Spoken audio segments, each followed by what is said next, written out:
Hello, Australia, and welcome to the BAP. My name is Franco, and joining me is Dean, and we are broadcasting from the bubble of despondence, really. The despondence bubble. Are we Sad- despondent for Jason has left us? Well, Jason has gone to temporarily greener pastures down in the southwest of the state. Nice. So, yes, let's... Was it an executive order that took him down there? No, not on my part. Perhaps his lovely girlfriend made an executive order. So let's fly straight into douchebag filterage. What do you have for this week, Dean? Have you been going to Fringe Festival at all? Not yet. For those of us who are vaguely unaware of the show, we're based in Perth, and it is Perth Fringe at the moment, which is an arts and theatre and comedy and drinking festival, really, I guess. Mostly the latter. Well, my first Fringe festival is this week on Friday. I'm seeing a comedian who, for the life of me, I can't remember who, but that will be fantastic! You must be looking forward to that. I am, and we're also going to see a few of the more circus-orientated affairs by local circus companies. Yeah. I've been trying to get to is it Hanging by a Thread, which is the 30-foot rope, 9 people, crazy shenanigans acrobatics that's going on. I haven't been to that yet.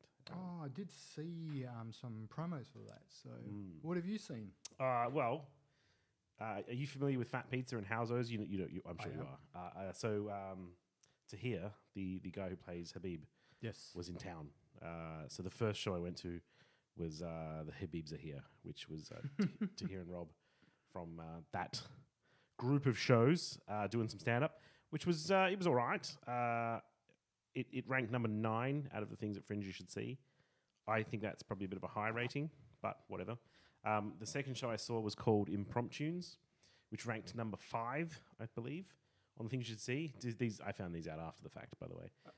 What ranking system is this you're referring to? Just someone in a paper somewhere that was like, if you're going to check out shows, these are the top 10. Right, fair enough. So I've seen 5 and 9. And Impromptunes is this improv comedy troupe that improvise musicals on the go.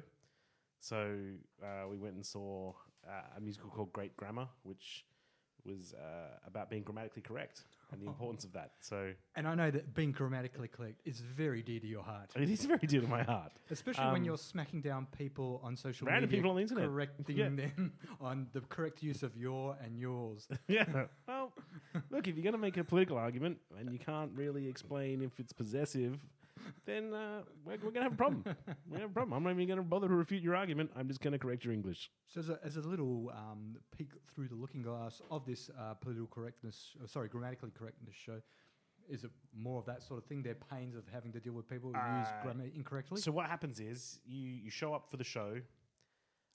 The 6 performers come out. They poll the audience for some ideas for a title of a musical. And the one they got was Great Grammar. And then they make up literally everything on the spot after that. Oh, wow. So the story, the characters, all of the songs, everything is made up as it goes. And the crowd is participating and Oh, helping them? no, they're on their own at that point. Oh, okay. It was fantastic. It was probably one of the greatest shows I've ever seen. They've got a musician, a pianist there who's doing like all these crazy melodies. And then they have these 6 actors. And sometimes they would tear each other down. You know, normally in improv you're supposed to just go with it when someone does something.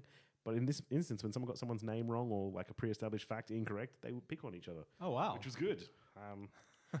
And then the final thing after that we went and saw the Best of the Edinburgh Festival at the Court Hotel. So we had 3 more comedians, which was kind of nice. So I've been doing a bit of the Fringe stuff. That's my douchebag news, I guess. Oh, nice one. I do live very close by, so it's cheating for me, I guess. No, I mean, I'm always a big fan of doing Fringe. So, yes, I'm looking forward to the shows I've got lined up over the next couple of weeks. Fantastic. I found out one fun fact while I was on one of these comedy shows. I forgot to go that. So, fun fact, a woman in Texas can only own 6 dildos. There is no limit to the amount of firearms you're allowed to own. There is, and I even double-checked this. I was like, surely he's just making a joke and having a laugh. No, it's on the books, no more than 6. So I'm guessing if the cops come and raid, and there's 7 in the house, the husband's going to have to take the hit and go, no, one of those is mine. How far did you take your research? Were you able to establish Just why this law was Wikipedia. necessary? I didn't. I should have. I did not. It was actually my girlfriend that took care of the research as well. I outsourced it. So maybe there was a prevalence of women refusing sex to men and therefore they had to feel that perhaps there was a correlation between numbers of dildos and Maybe. I mean, withholding of sex. 6 gives you 1 day off, doesn't it? I mean, assuming you use one a day, then you're at least guaranteed, unless they want to I think repeat. we're going into dangerous waters here. Assuming I think these waters are fine. These waters are fine. I mean, they're habitual filled use of dildos. with, yeah, fair enough. Fair enough. I did finish Westworld. Oh, good. What an amazingly produced production. I really enjoyed it. A few things I wasn't too clear on. Okay, we're going to do a spoiler here. Even though I have adamantly stated there's nothing to spoil in this movie, it unrolls as you would expect. There's no surprises or dramatic twists that can't be foreseen in some way. Yeah, the only sort of dramatic twist was the photograph. That's the part But I I immediately saw that and I was like, oh, there's some time dilation going on here. I didn't understand the photo, still don't. Right. So in the very first episode, what's her name? The lead female robot character? Dolores. Dolores' father is sat there looking at this picture and freaking out. And he's stuck in this loop. Yes. And it's a picture. I can't remember the pictures of now. Someone in a Jeep or something. But it's old and faded. Yes. And then I think it's in episode 6 or 7, because I binge watched this in one day. I still had all of this to connect together. In episode 6 or 7, the guy gets a photo out and shows him a photo of his girlfriend at the time. And it's a brand new version of the same photo. And I was like, oh, right. This young guy is not in the same time period as half the other stuff that's happening. Right. Once again, that's not really a major plot aspect of it. I mean, not at all. When it's revealed, you go, yeah, okay. It doesn't dramatically change the perception of the show. None of these minor twists change anything dramatically to the main plot drivers. Yeah, I'm curious to see what they do with the second season. They have thinned the cast down a little, I guess, in that last scene. Although I heard got rid of some of the expensive ones. The Man in Black is going to make a return. Well, Anthony Hopkins probably not. He got no, he's pretty much terminated. Well, he could come back as a shot in the back robot. of the head, I guess. Maybe. So that was because I quite like the show. I also like the way they showed a little insight into that there are other worlds, like Samurai World and stuff was next door, which I thought was cool. Oh, well, they hinted at it. Yeah, they hinted at that there is more than just this Wild West thing going on. Right, I didn't pick that up. Yeah. Now that you've mentioned it, Don, I remember seeing the escape scene that they went past that. They went past when it was like a SW instead of a WW. And I was like, I'm just assuming it's Samurai World. Maybe it's not. Yeah. Maybe it's Sword World. Perhaps. Or Sex World, where you're allowed to own more than 6 dildos. Well, it's definitely Sex World. Yeah, all around, really. But yeah, really well done. I mean, isn't Anthony Hopkins just a legendary actor? I mean, he just creams the rest of the cast in terms of his ability to act. The other thing I liked about Westworld, even though it was a fantastic show and it's going to get renewed, is it was self-contained enough that if it didn't get renewed, they pretty much wrapped the story up enough where you'd be like, oh, that was really good. Yeah, and I like the way there was a lot of gratuitous violence throughout the show or along the way. I like the way that you thought I was expecting them to go to town with the ending, and they didn't. They really didn't. They just went, oh, well, it's happening now, and end of show. We're not going to embellish what happens there. You can imagine. Yeah. It's interesting. My favourite character, I wish I'd remembered more of their names, was the female robot who tried to escape on the train, who had a daughter in a past life. Yeah, Miriam, Mabel, something like that. Yeah. Yes, she was my favourite easily. One of the more complicated. Yes, but then it makes you wonder. So obviously, Anthony Ford, his character, he obviously was inserting code to sort of make the robots turn. But there's still an open question of what was going on with Miriam, Mabel. Yeah, was someone else tampering with her code, or was this? So there was Ford, and what was the other guy's name? His partner, and Arnold. Yeah. Was this Arnold's code coming up? Or because Arnold was also recreated as a robot who was under Ford's control, was Arnold's code being added by the robot at the instruction of Ford? Because they kept on hinting that her code had been altered by somebody. Yes. So, and it didn't. It seemed like what Ford was focusing on was more Dolores rather than what was happening with her. So it's an interesting show. It's one I'm going to have to keep watching. Yes, good. Well, HBO needs something to replace Game of Thrones when it ends in a couple of years. Well, that's 2 years away though. They're looking at 2018 production. Yeah. Therefore, you're looking late 2018 for that. It's it's getting close. Yeah, I suppose. Unless Donald Trump causes some sort of world war before then. The other show I started watching, Better Call Saul. I've never started that. Yeah, is it good? I heard it's almost better than Breaking Bad because there's lots of little cameos and stuff that do some world building. In terms of referring to Breaking Bad, Mm. yes, it does do that. I was a bit worried. I've avoided Better Call Saul because I didn't finish watching Breaking Bad. Nor did I. I bailed out at season 4, not because of anything wrong with the show per se. I just got too worn down by just the violence and the spiral the characters were going down. And I felt it was taking me down with them almost. Yeah, I certainly, I'm probably eventually we'll get back to it, but I found it very repeating the same mistakes over and over, and it frustrated me Yes. when people don't grow and they just keep doing the same thing and it falls apart around them. You're like, really? So I know you're fictitious, but god damn it! Apparently, it does get better through season 5 and wraps up nicely. So it is on my mind to go back to it, but I know I've got to grind out a few more depressing episodes to get through, and I have to mentally build myself up for them. Right. But yeah. Better you Call don't Saul- want to really paint meth as a happy, joyous life, do you? You don't want to have like a Breaking Bad and everyone's just really No, happy with all the and drug money. I think it does that very well.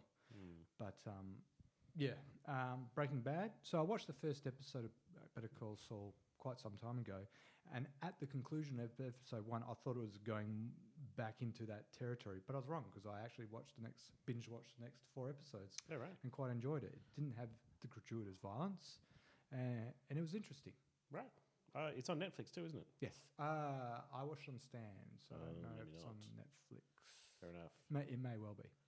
I have been watching a show called Crazy Ex-Girlfriend on Netflix, which is a comedy / musical. I really like it. Is it a TV series? Yeah, And it's a musical. and it's musical.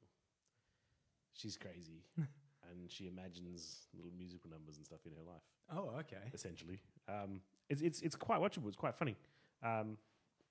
Yeah, I bear with it. I'm not going to give you necessarily a recommendation one or the other yet, but it's on my radar. How many episodes are you in? Quite a number. Okay. I think there are 18 on Netflix, and I am almost all the way through it. But there's a second season that's not on Netflix. So in terms of comedy stylings, what's another show you would say is in the same neighborhood? I don't know. Is it a dark comedy? Is it sharp satire? It's got elements of being a dark comedy, but then obviously it's a fluffy, happy musical as well. So we're not people talking people do horrible things in this, as they do in many comedy shows. Like, usually you have horrible people as characters, and everyone laughs at how horrible they are. Seinfeld had horrible people as characters. Always Sunny in Philadelphia, they're horrible people. And these are my favorite comedies. So this is it's the same kind of thing with these people doing horrible things, and yet I find it very entertaining. We're not talking Two Broke Girls territory. I don't believe so. I haven't seen that. No, don't bother. Okay, good. I've also been binge watching Seinfeld again, and aside from the fashion sense, it still holds up today to watch that show, because obviously the topics they were talking about a lot of times weren't time specific. They were just the ugly side of people's personalities. Yeah. Have you watched Curb Your Enthusiasm? Yes. Because I reckon that is fantastic. It's like a continuation of Seinfeld, topically at least, but with the open license to swear and be a bit more honest with things. I really like it. They're getting another season of that, like on HBO. They're making a new season. So I've never watched that in a sequence. I've just watched an episode. Bits and pieces. Here, yeah, and I've always enjoyed There's it. a whole season that is like a Seinfeld reunion year. Oh, is it? Yeah. Where they get like the cast of Seinfeld on to Curb, playing a fictitious version of themselves, acting in a Seinfeld reunion show. But all just being really horrible, like worse than they were on. And so they're horrible in their real lives, Yeah. and as actors. And they all mock Michael Richards for being a racist as well. Oh. Yeah. Was Michael Richards on the show? Yeah, well, it's Kramer. And he was on the show. I'm pretty sure he's on the show, and I'm pretty sure you laugh about it, you know? Like, I mean, obviously the guy was filmed being quite racist. Yes. But at least he's growing past that in some way. Or Larry David is making fun of him. I don't. Well, I never thought Larry David was never shy of dredging up those sort of topics and making fun of them. Yeah. No, I think it's good. I mean, everyone has a racist friend. Well, I think sometimes I have too many. Yeah. I mean, as Australia, we have a racist friend in America these days. Yeah, We used to be the racist friend. Now, less racist. Yeah. Does that? Should we be feeling good about that in some weird way? I was watching the news. I'm going to transition into bitching about Trump. Let's go. I was watching the news, and they were talking about the recent presidential. What are they called? I'm looking for a word. Inauguration? No. Where he writes something. Executive order. Right. He was a recent presidential executive order. He's gone on a binge of Yeah. Well, people do when they come in office. It's the quickest way to get stuff done. I appreciate that to some extent. But he was basically blocking people from entering America, even though they had green cards, even though they had valid visas. Specifically, for the next 120 days, the executive order bans the entry of any refugee who's awaiting resettlement to the US. Yeah. It also prohibits indefinitely Syrian refugees entering the US. And finally, well, no, there's a lot more, but the thing about banning people, for the next 90 days, nationals from Syria, Iraq, Iran, Sudan, Libya, Somalia, and Yemen are barred from entering the US. This includes valid visa holders, green card holders, and residents. Yeah. So this is the bit that was bugging me. When I was watching this on TV, I was getting angry. And then a part of me was realised that, hang on. I mean, it's depressing when you're inside Australia watching someone like Pauline Hanson or Corey Bernardi or, like anyone, Peter Dutton just being overtly racist on television. And then when you're watching another country doing it, I'm very critical about this. It's like, this is an outrage. And then I thought about it some more. I was like, man, our country's not really doing any better. No. I'm outraged by this behaviour, but at the same time, I could see that happening here. Yeah. What I did think was interesting about that list of places he banned people from was it did not include Afghanistan, it did not include Saudi Arabia, it did not include any of the countries that have recently been involved in terrorist attacks on America. Well, this is where some of the heavier criticism against Trump has come from this. I've actually read the executive order, and there's all this flowery language at the top about what's precipitated this executive order was the attacks on 9/11, the San Bernardino shootout, massacre. And you're thinking, well, if this is what you're saying has precipitated your action, surely there's 3 countries there that should be added to your list, namely Saudi Arabia, Egypt, and Pakistan, which is pretty much where all the Wahhabism and therefore the 9/11 attacks have come from. And I would imagine Afghanistan as well. Funny enough, though, all the countries, the Muslim countries omitted, are ones that Trump has significant business dealings with or America has significant interest in. It's not that funny. I mean, it makes sense, I guess. This is probably the first. I mean, there's been a lot of executive orders he's given that have bugged me. Some of them you can understand, like the cutting of funding to international or NGOs engaged in giving abortions. Well, that's a return to form. That's not a Trump. That's a Republican policy. Yeah, it's a Republican policy's return to form. So although it bugged me when it came up and people were getting all angry about it on Facebook, I couldn't help but think, well, that's pretty standard. That if you didn't think this was going to happen, you voted for the wrong party. Like this has been their policy under every Republican president in recent memory for me. So this is pretty standard affair. But this latest executive order is a bit like, ooh, it's a bit different. And I'm wondering, and the other things he said, he's had his first week in office, I guess. We should probably talk about that. And one of the things he said publicly is that they're going to play a drastically reduced role in the United Nations. And then almost immediately after that, boom, no Syrian refugees at all.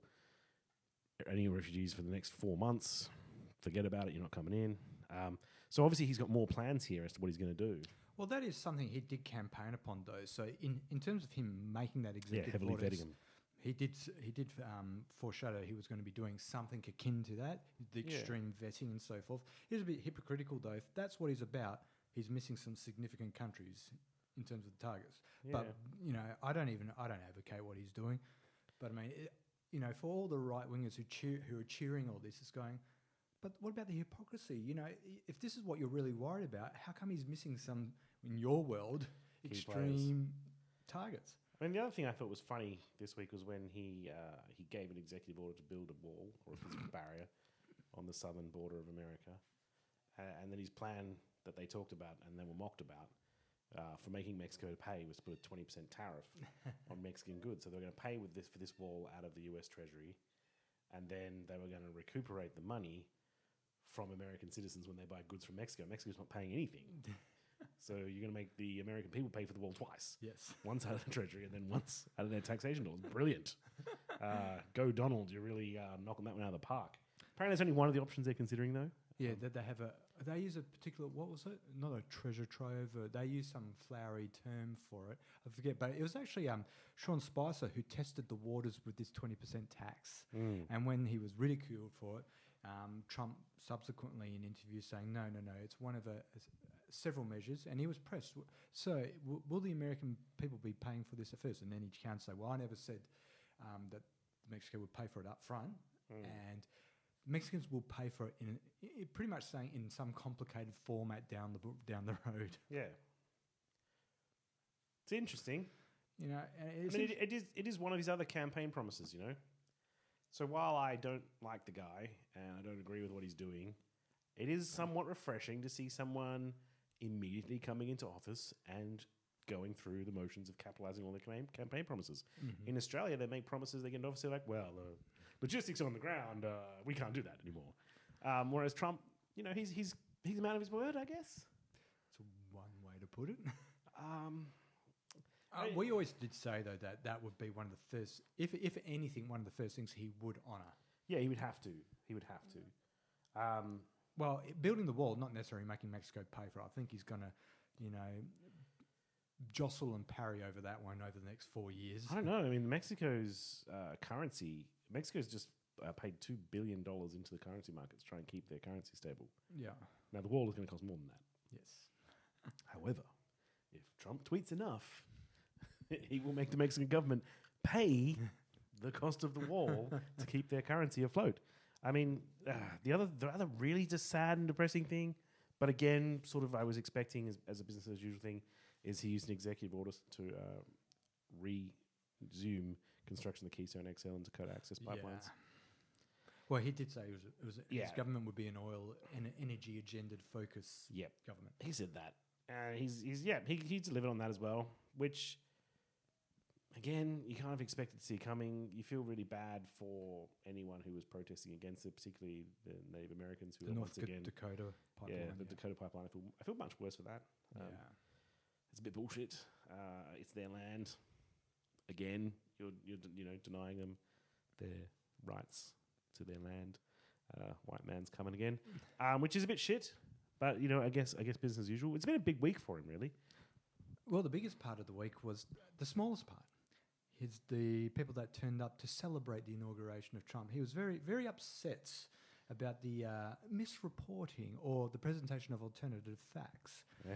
So his White House press secretary, Sean Spicer, went and lambasted the media in his debut performance, suggesting that the media had misreported and misrepresented the numbers present at the Trump inauguration, for which he was comically lambasted for in the mainstream media.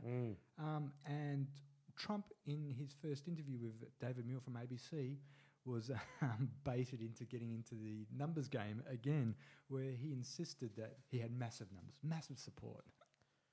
I mean, there was a lot of cops deployed to Washington because they're expecting there'd be protests. You could see that maybe keeping people away. Large amount of police, expected protests, potential violence. There was a bit of violence, people trashing a limo. I think they set it ablaze. Yes, the Black Bloc did. I haven't quite figured out what the Black Bloc is. Is this an actual official group, or is this just a name given to more extreme protesters? I haven't had a chance to look into it yet.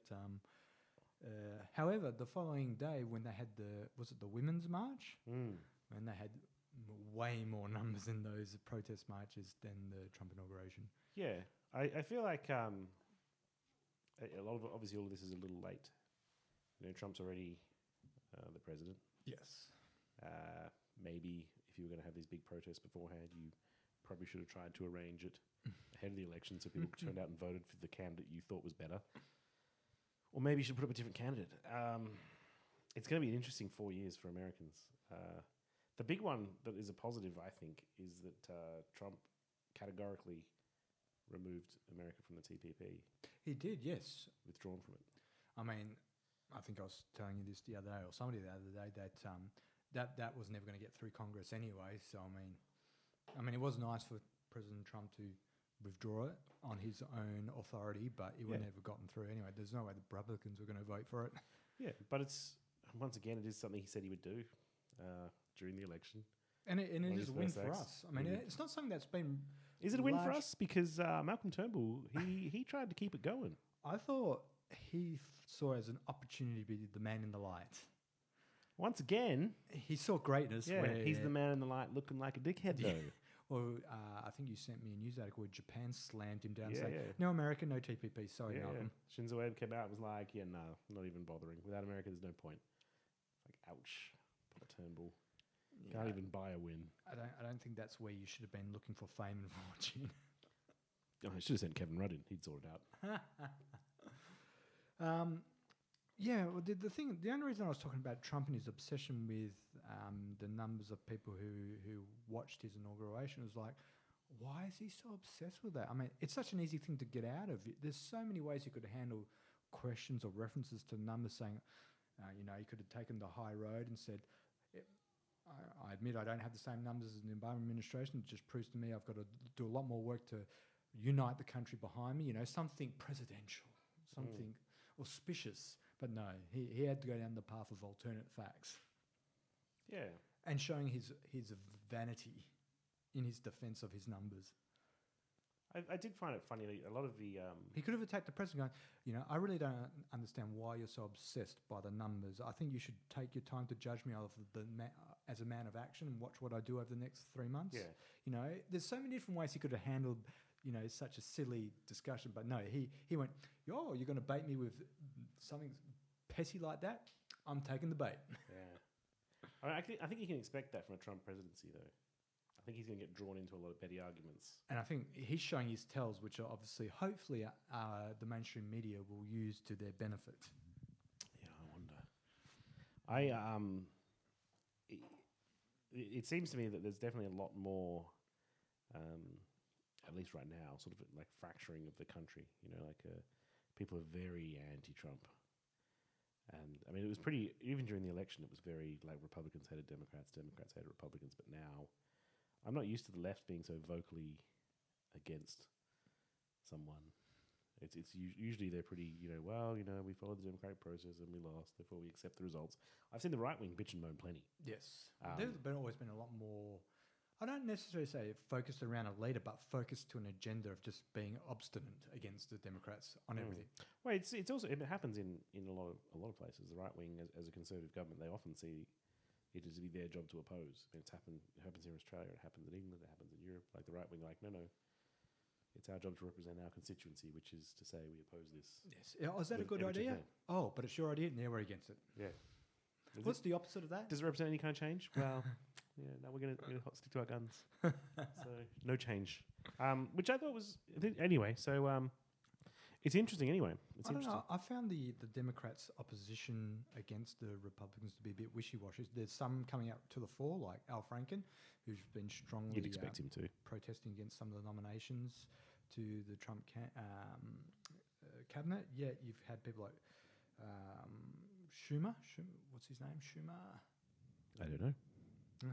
Anyway, some of them supporting some of the cabinet picks, and it's like, where's the political strategy in your opposition here? They're just... it always seems that every man for himself in the Democratic Party. I mean, and to some extent, it's going to be like that, I imagine, in Washington. Right now, there is no real Democratic leader for them to all huddle around. No. Clintons were decimated. They've gone to ground. I don't know. It seems like, though, just the general public's organisation is much better thought out than the Democrats. Yeah. The political parties, the Democratic political party, doesn't seem to be getting an awful lot involved with this. But again, I wonder how much energy the public have to continue to protest against this. I mean, Trump's going to keep making these appointments. People are going to continue to be shocked. Probably people who voted for Trump won't be shocked, but maybe some will, and that's probably a good thing. Maybe next time they won't. But if anyone who voted for Trump and wanted to see his policies actually implemented, he's doing it. So who's been your most who have you found the most offensive of all of Trump's cabinet picks? And when I say Trump, it's more just general Republican picks. I'm actually less. I mean, his cabinet picks are offensive. The ones for the EPA get me the most, but it's the gag orders on the Department of Agriculture and the EPA that bug me the most. So the departments aren't allowed to talk on social media. They aren't allowed to get involved in that. Makes it look like you're trying to hide something. Yeah. I believe in transparent government. Transparent leadership doesn't have to be, in anything.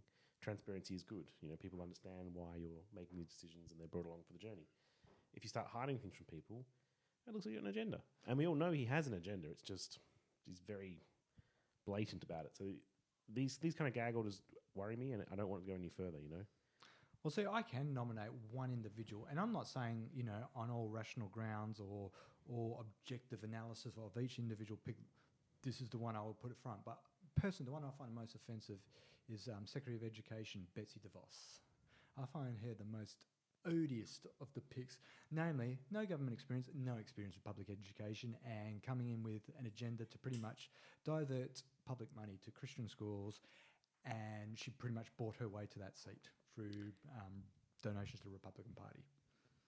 That's not draining the swamp.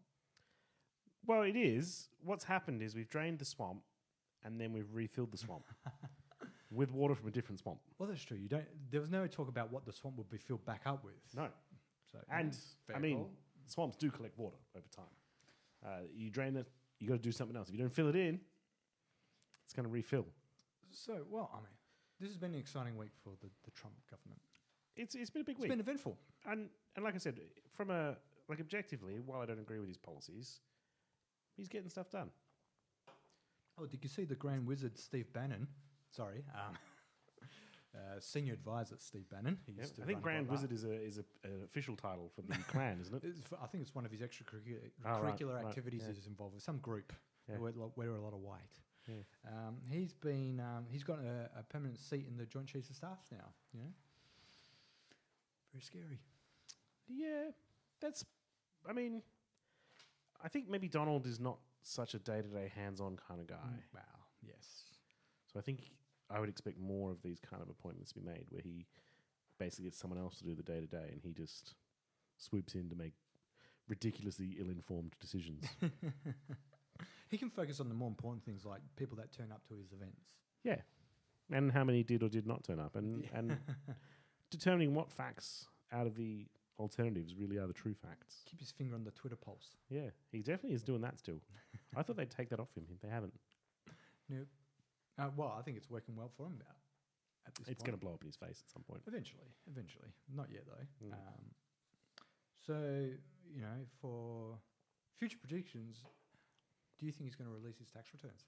They've already said they're never going to do it. Well, no. That's what Kellyanne Conway came out and tried to float that, and there's quite a backlash against that statement. So they've backpedaled a bit. They've gone back to sometime in the future. Trump's currently under audit, so as we've said before, we're not releasing while he's currently under audit. So they can obviously play that tune for as long as they like. I reckon they'll never do it. No, I agree. I think there's just too much in there that the press could go to town with. Yeah. It's too much of a political liability for the Trump government. I don't know. I'm not expecting them to go for full 8 years. I don't even think they are. I don't even know anymore. Yeah. I mean, even just getting control of the Supreme Court for the next 20 years is probably worth it. And it doesn't really matter. And a lot of the changes he's making, if he does pull America back to a more isolationist stance, they're going to be surrendering what little influence they had at a global stage. China will take the dominant position in Asia. Russia will become a dominant player. See, I don't believe... Europe and England, I don't know what's going to happen with the EU. I can't see the American military-industrial complex and the American corporatists allow America to become an isolationist state. They have too many interests around the world to adopt that position. Trump might do it on a public face. I think the days of America being meddling in the affairs of other countries is not going to stop. Yeah, that would be a small victory if they did. The world would be a little bit of a better place. Or just let another asshole nation come in and take the place. Yeah. It's not like America was blocking the way of noble nations stepping to the fore to lead us to a better path. They were just stopping China and Russia from taking that place. Yeah. No, I definitely think there's going to be. I am a little. I'm interested to see how it plays out. I think. He definitely seems to have beef with China. Yes. Well, I think China's been a very popular scapegoat from whether he has a. Maybe he does have a personal beef. Maybe China denied him hotel rights or some business deal didn't go the way he wants. So for him, it was a 2-for-1. It's an easy scapegoat, and he was pissed off with them for some other unknown reason. Yeah, but I mean, even if they start putting tariff walls up, preventing imports from China and Mexico, for example, that's just going to encourage other people to trade with those nations. I mean, currently Mexico does something like 80% of their trade with America. Yeah. If that stops, or they start having tariff walls to deal with, they'll just trade with other people. Well, and the other thing is the America's economy is so intertwined with Mexico and China. Unless you've thought out well in advance how you're going to counterbalance any shift away from those two nations, it sounds like you're heading for a world of hurt, potentially. Yeah, I mean, even putting a 20% tax on all Mexican imports, it's going to hit them pretty hard, like especially in the southwestern states where they actually rely on trade from Mexico. Definitely. It'll be interesting to see, because it's not going to be the Mexicans that suffer. It'll be American individuals buying Mexican goods who suffer. Well, the other thing I have a theory that the only way you've been able to suppress beyond a vocal uprising from the people is people's access to cheap consumer goods. So they might not be able to afford rent, pay for the next meal, but as long as they can keep buying cheap mobile phones, putting cheap fuel in their cars, and buy cheap goods from China and Mexico, that's the only reason why they haven't erupted into violent mass protests. But if you take those away from them, they've got nothing. Yeah. Well, there's meth. There is that. So, you know. But that doesn't, it's not all bad. That doesn't make you peaceful and no, content. it doesn't. You're right. That Okay, will yeah. fuel your that anger. Probably is going to make things worse. Pouring some petrol on that particular little brush fire. I'm just seeing if I've got any local news. I mean, Trump. Oh, I've got local news. Oh, go for it. So, obviously, we're both aware that Mike Baird resigned. He did a couple of weeks ago. Why did he resign? I didn't. He wanted to spend time with his family. I think he was just hideously unpopular, and they were worried what was going to happen at the next election. They wanted to give someone else, a potential chance at having it getting re-elected. He saw that he was going to bring the party down, and he stepped back. I'm thinking that's what happened. Wow, that's new for a politician. They usually bring the whole party down with them. Yeah, they cause some shit infighting, really. I mean, but anyway, so his replacement is a lady named Gladys Berejiklian. I'm probably saying that wrong. She's Armenian stock, so that name, I don't know. But she's basically her first announcement, aside from the shake-up to the cabinet, which was pretty impressive as well. New South Wales now has a cabinet position for a Minister of Terrorism, or counter-terrorism, I should say. Minister of Terrorism. He's in charge of causing terror. No, he's in charge of counter-terrorism, which is interesting. But it sounds like pork barreling. Well, she's come out. The first media release she's done was to say that the current housing crisis within New South Wales and Sydney in particular is their number one issue for the state and their top priority, which I thought was a pretty interesting, considering old Barnaby Joyce was in the news just last week when we didn't have a show to bitch about this, saying that if people couldn't afford houses in the cities, they should just move to regional centres. Now, good old BJ ignores the fact that all the jobs are in cities, yes, and they're not in the regional centres, although he is trying to pork barrel and bring some departments out to at least his electorate. But his solution is move to the country and don't work. The funny thing about that was there was a grain of sensibility in that argument, or a grain of political nous in that, in terms of, whilst people are obsessed with the prices of housing in the capital city, why don't I push for people to think about relocating into regional Australia, because we want to keep regional Australia humming and You could have made a much more elegant pitch for that, as opposed to going, people should stop obsessing about getting waterfront views. It's like, no, people aren't obsessed with that, but this is the way you're framing the problem as it's people's obsession with having water views. Yeah. Why don't they move to it was just such a clumsy put argument. Yeah, he should have borrowed a page from Turnbull's book and floated it as a thought experiment. We having all these housing crises in the big cities. Wouldn't it be nice if we decentralised the economy a little bit so people could live and work in other areas, regional areas if they want, along the coast if they want? Give them options. Same jobs, but an option to live and work from somewhere where the housing is less expensive. Well, Maybe an NBN would solve this, but we've unfortunately screwed that up. But if we hadn't screwed that up, he could have taken a stab at Malcolm as well. Well, he could have been the conservative white knight. Literally Mr. Harborside Mansion. By taking focus away from negative gearing and capital gains tax and saying the government should be focused on how to redistribute the population, or some part of the population, back in the regional areas. And that could have been a great win for the coalition in terms of taking focus away from that. BJ's not the brightest of the bears. Very clumsy politician. But, I mean, he handled it better than Malcolm Turnbull when he was on the radio on the ABC, when he laughed and joked with a journalist about how maybe mum and dad should just put in the deposit. You make enough money at the ABC to put in a deposit for your kids. That I thought was poorly handled, which was, again, not as poorly handled as Joe Hockey's why don't you just get a better job. Well, the difference between Barnaby's pitch and Malcolm and Joe Hockey's pitch was... Barnaby's could have worked.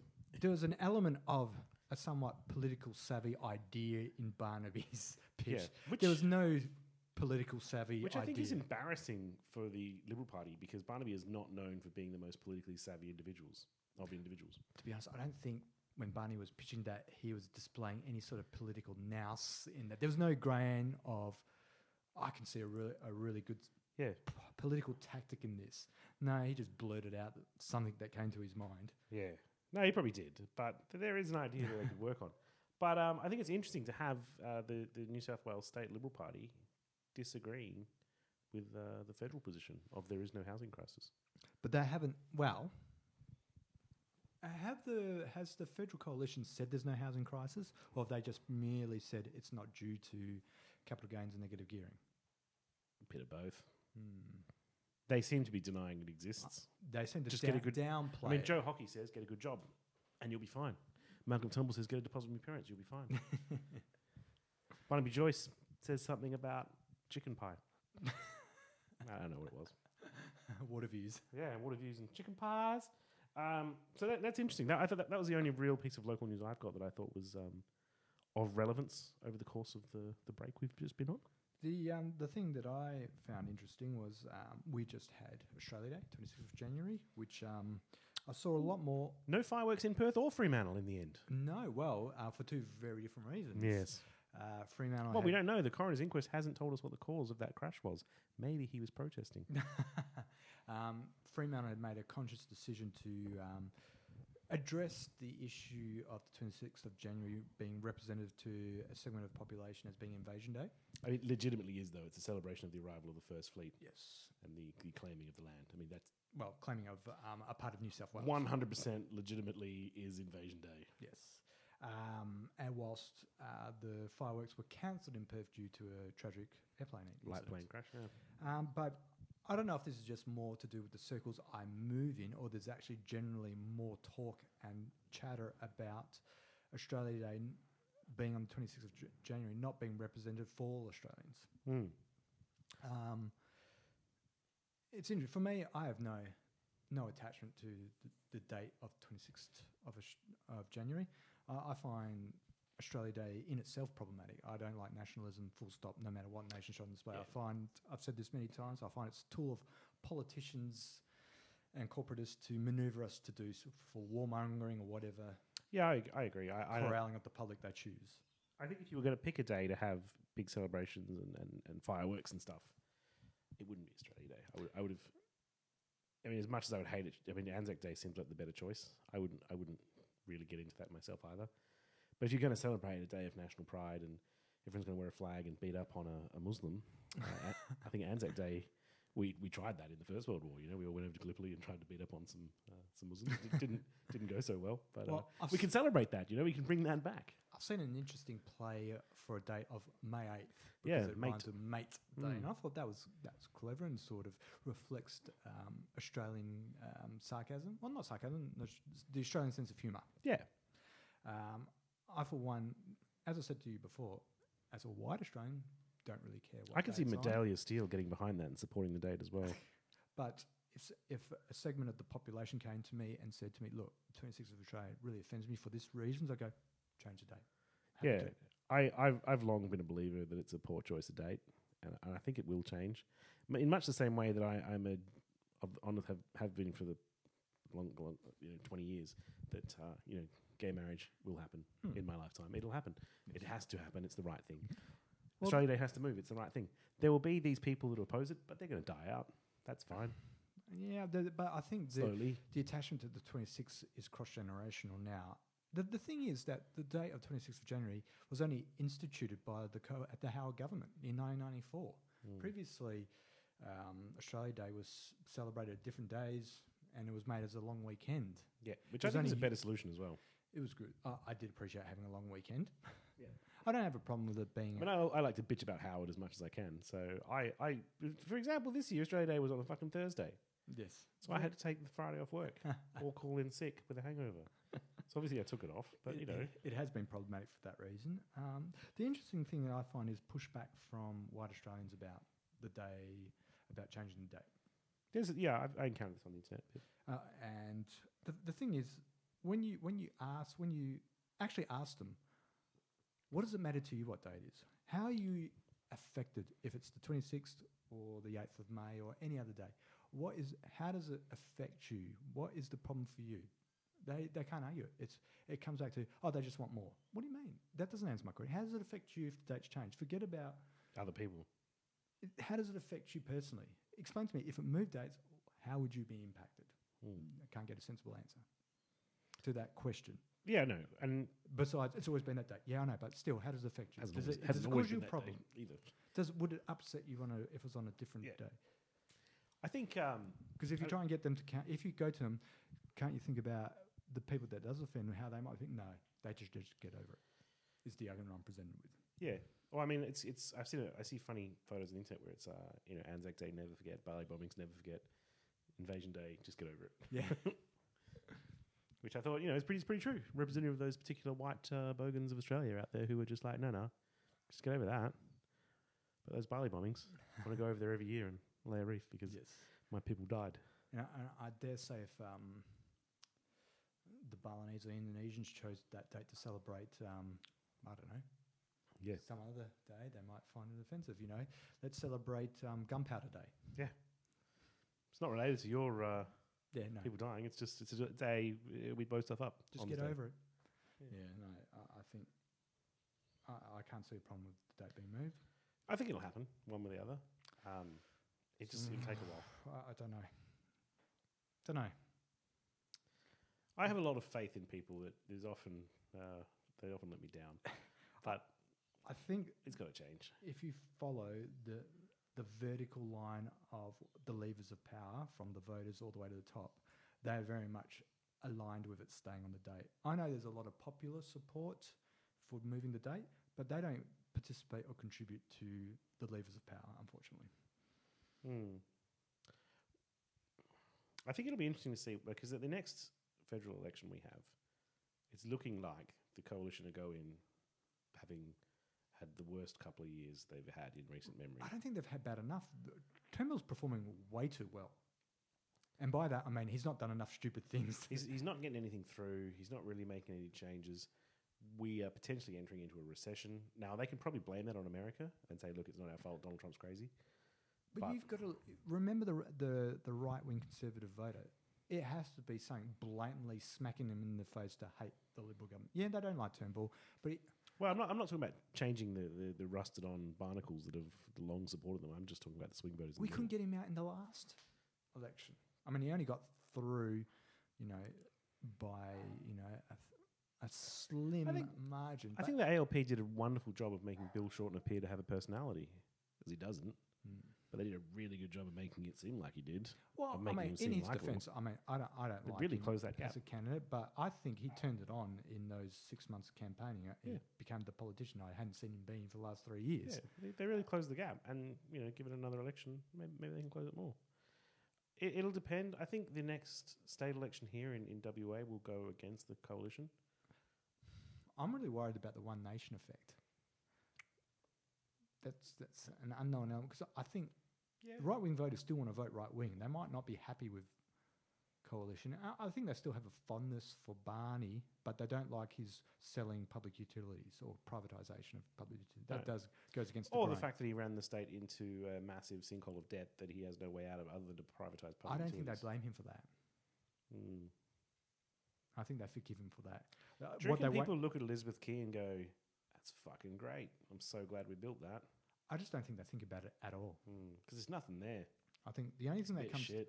they like Barney because he represents conservative values. What they don't like about Barney is he's willing to sell public assets to fund future projects. That they don't like. Yeah. But the only problem with that is that they don't want to vote Labor, no matter how much it irks them. So this is going to be close. The unknown element, though, is the wedge of One Nation. I think they're going to draw a lot of votes away, which might get Labor over the line. Because I don't think is Mark McGowan, he's the opposition leader? Yeah. Still not resonating. No, he's not. I'd much rather Ben Wyatt be the leader of the party. He's the one who should be taking it, but Mark's taking it through. But it'd be interesting to see if One Nation does take 10, 15% of the vote. It'd be interesting to see if the coalition will enter into an expanded coalition with them. They might just be like, no, we're not doing it. So I see the One Nation will draw a lot of protest votes. Protest conservative votes. Yeah, and Bogan votes as well. There's quite a bit of racism in Australia. There's quite a lot of people out there who are quite happy to vote for team racism. I don't know. I definitely think they'll get some of the votes, but I'm hoping it's marginal and it doesn't matter. But it'll be an interesting effect. It's hard to see. I mean, Clive Palmer's Palmer United Party, they pulled something like 9% of the last federal election. They were gone the one after. They were, but I mean it was foreseeable that party would implode. He should have made his own YouTube video. Bye bye, Clive. Bye bye. Bye bye. But I mean, they only fell apart because Palmer's business interests fell apart, not necessarily because of the party itself fell apart. And the man's an idiot, but yep. He was an idiot, but politically an idiot, I should say. Yeah, well, I think the Australian public are forgiving of idiots, though. They're willing to put Pauline Hanson back in the race again. So I'm not convinced she's an idiot. I think the interesting thing about Pauline Hanson is that Tony Abbott went out of his way to try and crush that particular split on the right, and she hates him as a result. Yes. Which I think is also part of what's potentially keeping the right of the Liberal Party from backing Tony too heavily to overtake Malcolm, because maybe they're going to need One Nation's votes one day. So, all right. And with Tony at the head of the party, they're not going to get him. I'll retract my statement that Pauline's an idiot. I would say that she's smart enough to know that she's not politically savvy, and smart enough to know I need to get the political operators to run my party. I mean, James Ashby's doing a really good job of running the party. Amazing job. Much better than David Oldfield, who I think had too much of an ego, whereas it seems like Phil Ashby, I don't know what he's like, but is happy to stay behind the scenes and control the levers of power that way. Yeah, he's doing a good job. He doesn't want to be the front face. I'm not a big fan of One Nation, but you know the kid's doing all right with running the party, and it'll be interesting to see what happens at our state election. It's coming up. You've got to think long term that Phil Ashby sees himself returning to one of the major parties down the track, and I dare say he's earning the right kudos.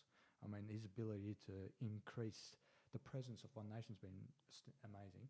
Yeah, you could definitely see this as your time in the wilderness, and you prove yourself. You could get a pretty good gig out of it. Because I mean, you would have thought his political career was dead over the political slipper.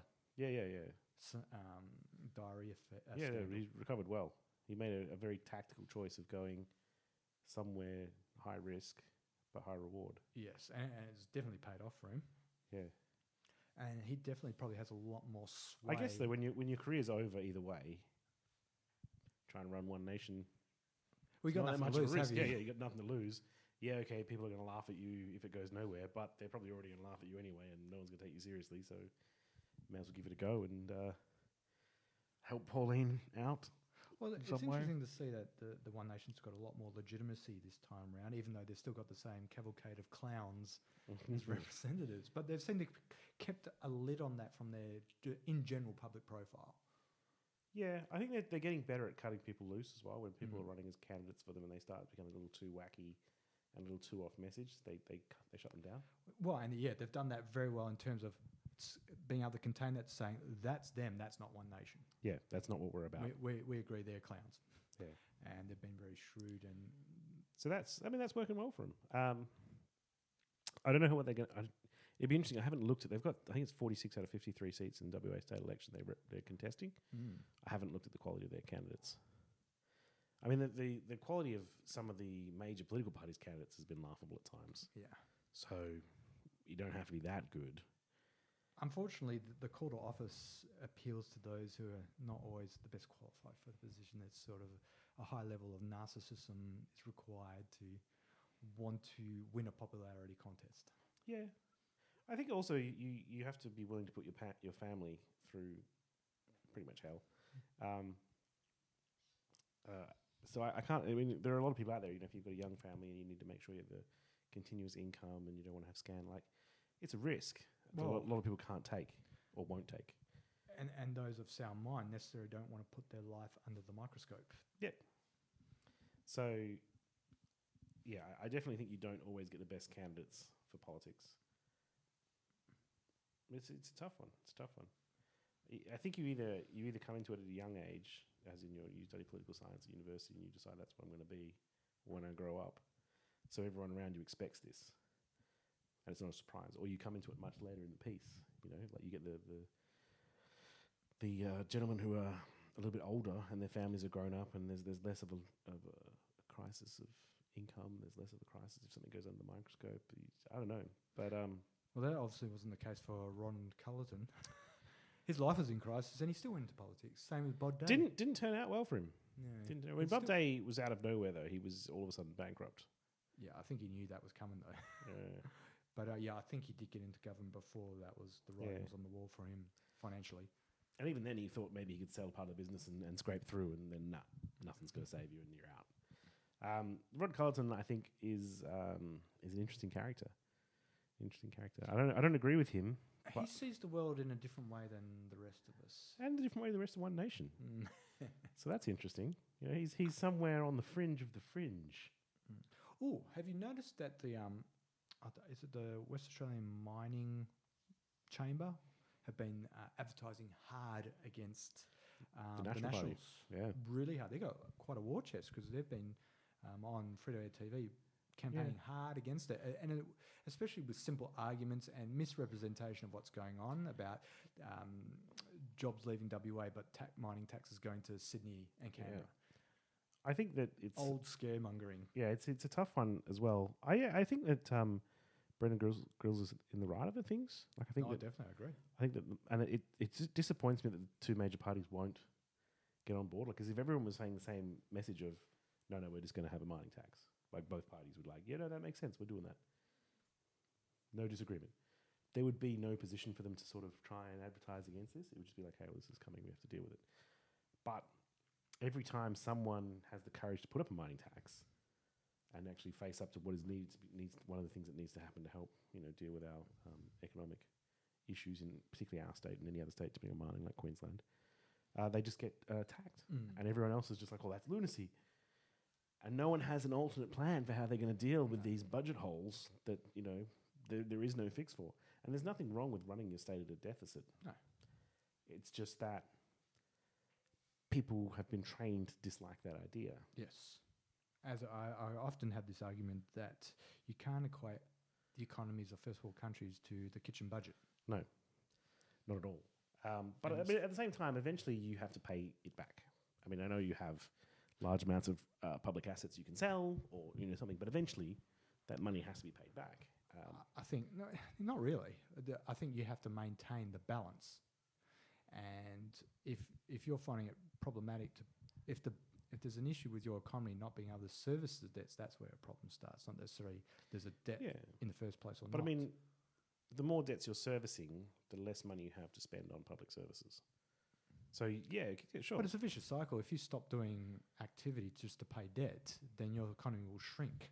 And you'll start losing capacity to service those debts anyway. Yeah, which is what I'm trying to say is you have to pay it back eventually because you sooner or later it gets to the point where no, it's crunch time. It's more of a matter of being able to service your debts in contrast to what's happening in your economy. Is it growing? Well, we also your debt can grow if your economy is growing at a bigger rate than the rate the debt's growing. Yeah, it can. But I mean, we haven't really been investing in shrinking our debts in our nation or our state for quite a while. Well, we've never operated our economy with, on the one hand, trying to service the debts or bring them down, and yet curb all the corporate handouts we give out. Can't do both. No. All those tax discounts, corporate giveaways, that would be you paying back your debt, but the governments always choose not to do that. So how do you give tax concessions, corporate giveaways, and bring down debt, and still having a growing economy? Yeah, well, I mean, it looks like you cut back on services is the answer. I mean, the coalition government is big on destroying Centrelink and all the credibility they had, destroying the census, the Australian Bureau of Statistics, all the credibility they have. Funnily enough, that doesn't hurt them that much. No, it doesn't hurt the government, but it does hurt those departments. Yeah, and the people that rely on those services, undoubtedly. But yet, something you'd think. See, I think conservatives and right wings still justified as in their mindset. It's like, those people shouldn't be on welfare anyway. Yeah, I think that these are the things that will hurt the blue collar Liberal vote. Howard's battlers, I don't think are going to be there to support the coalition next time. You might be right on that, because Howard's battlers did leave him with the work choices thing. So that they will leave if they're affronted and offended. And I definitely think on core issues. And the thing about the census the Centrelink fail, is that it doesn't necessarily have to it could be one of your friends or a family member or a friend of a friend. If you hear the story of what's going on, hell, I read it in the newspaper, I get angry. I definitely think that will cost Malcolm some votes. I mean, it does look like they can't run anything right at the moment, especially when they try and push themselves as the government of innovation. We're doing all these new things with new technologies, all work wonderfully, and then it all just keeps blowing up in their face. I don't think the blue collar electorate notices or really picks up on that. But I definitely think the census. I did it again. I definitely think the Centrelink failures are going to hit them. I think, maybe, possibly. To me, it only but for me, what I've observed over 20 years of politics is the blue collar Howard voters are only really affected in their voting decision when something directly affects them. Yeah. And they also have a short memory, so maybe it's too far from the election. But doesn't look like Turnbull's throwing out any thought bubbles lately. He seems to be taking a very cruisy approach to governmenting. He's on summer vacation, isn't he? He's just trying to stay hidden as long as he can. I mean, they had a shocking year last year. They had a shocking summer, and I think the less press, the better at this stage. Like the less. Perhaps he knows that big bomb of how much money he threw into campaigning is on his mind. And he thinks, I've just got to keep out of the spotlight for a while because I've got to get past that big clanger. Yeah, maybe. I don't think there's... I mean, at the end of the day, if it comes out that Malcolm self-funded his own campaign and his electorate, I mean, it's embarrassing for him, but...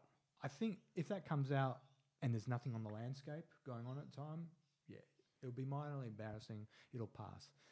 If he does a couple more clangers and then this comes on top, it'll be a big thing. I mean, I think it's interesting because there are certain elements of the electorate, myself included, where they see a politician who is already rich and is willing to self-fund or not take a salary or, just not take the superannuation or anything concession they can make when they talk about, hey, we've got a budget crisis, and we need to pay back the debts. Anything they can do to make it look like, hey, well, I'm doing this, paying for it myself. That can be spun in the right, as a positive. Turnbull's not a fool.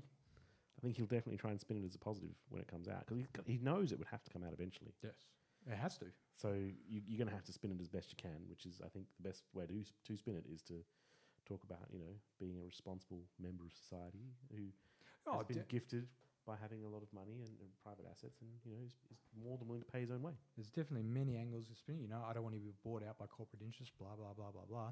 Yeah. I feel like if that was your angle, though, you'd go for that straight away rather than wait 12 months and then forcibly have to publish it and then be like, I didn't want to be corporate interests. To be honest, I don't think that's the angle he's going to go for. Yeah. Well, we'll see. We'll see. In any case, I believe that is a wrap. I'm out. I'm done as well. Well, thank you for listening to the show. I've been Franco. Thank you for not being here, Jason.